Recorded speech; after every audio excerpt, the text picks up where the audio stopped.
السلام علیکم، welcome to my YouTube channel relation with Islam. امید کرتی ہوں آپ سب خیریت سے ہوں گے۔ آج کے اس ویڈیو کا ٹاپک ہے کہ سب سے زیادہ علم کس کے پاس ہے۔ نوف بقالی کا یہ خیال ہے کہ موسیٰ علیہ السلام جو خضر علیہ السلام کے پاس گئے تھے وہ موسیٰ بنی اسرائیل والے نہیں تھے بلکہ دوسرے موسیٰ تھے۔ یہ سن کر ابن عباس رضی اللہ تعالیٰ عنہ بولے کہ اللہ کے دشمن نے جھوٹ کہا ہے۔ ہم سے ابی بن کعب رضی اللہ عنہ نے رسول اللہ صلی اللہ علیہ وسلم سے نقل کیا کہ ایک روز موسیٰ علیہ السلام نے کھڑے ہو کر بنی اسرائیل میں خطبہ دیا تو آپ سے پوچھا گیا کہ لوگوں میں سب سے زیادہ صاحب علم کون ہیں؟ انہوں نے فرمایا کہ میں ہوں۔ اس وجہ سے اللہ کا غصہ ان پر ہوا کہ انہوں نے علم کو اللہ کے حوالے کیوں نہ کر دیا۔ تب اللہ نے ان کی طرف وحی بھیجی کہ میرے بندوں میں سے ایک بندہ دریاؤں کے سنگم پر ہے جہاں فارس اور روم کے سمندر ملتے ہیں، وہ تجھ سے زیادہ عالم ہے۔ موسیٰ علیہ السلام نے کہا، اے پروردگار، میری ان سے ملاقات کیسے ہو؟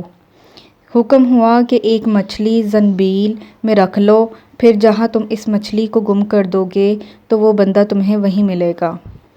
تب موسیٰ علیہ السلام چلے اور ساتھ اپنے خادم یوشع بن نون کو لے لیا اور انہوں نے زنبیل میں مچھلی رکھ لی۔ جب ایک پتھر کے پاس پہنچے، دونوں اپنے سر اس پر رکھ کر سو گئے اور مچھلی زنبیل سے نکال کر دریا میں اپنی راہ بناتی چلی گئی، اور یہ بات موسیٰ علیہ السلام ان کے ساتھی کے لیے بے حد تعجب تھی۔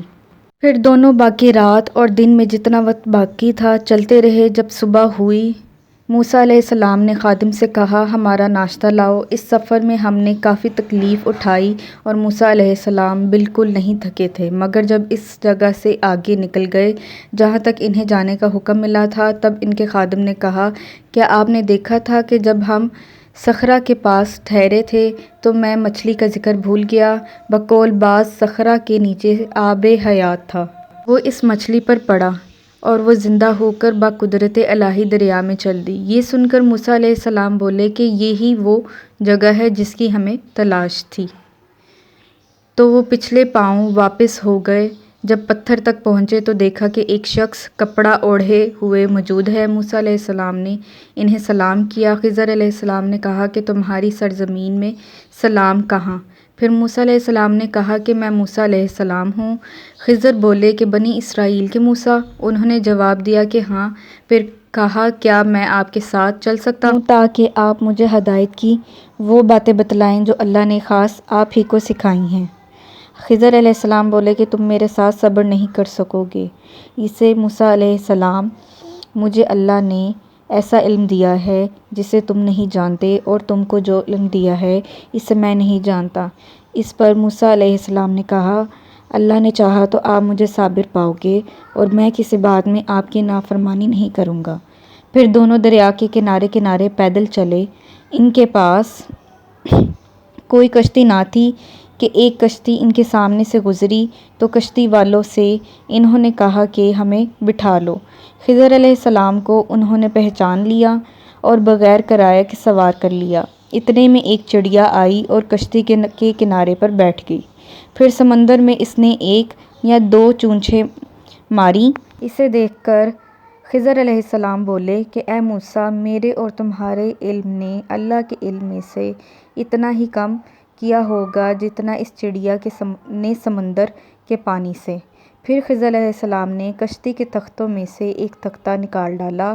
موسیٰ علیہ السلام نے کہا کہ ان لوگوں نے تو ہمیں کرایہ لیے بغیر مفت میں سوار کیا اور آپ نے ان کی کشتی کی لکڑی اکھاڑ ڈالی تاکہ یہ ڈوب جائیں۔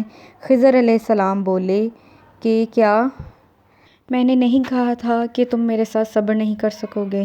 اس پر موسیٰ علیہ السلام نے جواب دیا کہ بھول پر میری گرفت نہ کرو۔ موسیٰ علیہ السلام نے بھول کر یہ پہلا اعتراض کیا تھا۔ پھر دونوں چلے۔ کشتی سے اتر کر ایک لڑکا بچوں کے ساتھ کھیل رہا تھا۔ خضر علیہ السلام نے اوپر سے اس کا سر پکڑ کر ہاتھ سے اسے الگ کر دیا۔ موسیٰ علیہ السلام بول پڑے کہ آپ نے ایک بے گناہ بچے کو بغیر کسی جانی حق کے مار ڈالا۔ غضب ہو گیا۔ خضر علیہ السلام بولے کہ میں نے تم سے نہیں کہا تھا کہ تم میرے ساتھ صبر نہیں کر سکو گے؟ ابن عینیہ کہتے ہیں کہ اس کلام میں پہلے سے زیادہ تاکید ہے، کیونکہ پہلے کلام میں لفظ لکا نہیں کہا تھا، اس میں لکا زائد کیا جس سے تاکید ظاہر ہے۔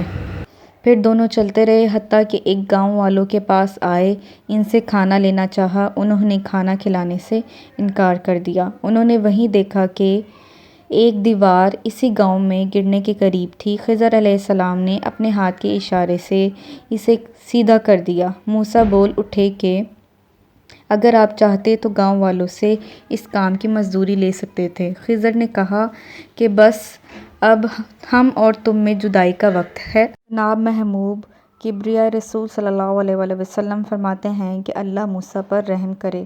ہماری تمنا تھی کہ موسیٰ کچھ دیر اور صبر کرتے تو مزید واقعات ان دونوں کے بیان کیے جاتے اور ہمارے سامنے روشنی میں آتے، مگر موسیٰ علیہ السلام کی عجلت نے اس علم لدنی کے سلسلے کو جلد ہی منقطع کرا دیا۔ یہ تھا خضر علیہ السلام اور موسیٰ علیہ السلام کا قصہ۔ ویڈیو دیکھنے کا شکریہ۔ ویڈیو پسند آئی ہو تو ویڈیو کو لائک، شیئر اور کامنٹ ضرور کریں، اور ڈیلی احادیث سننے کے لیے میرے چینل کو سبسکرائب کریں۔ Thank you.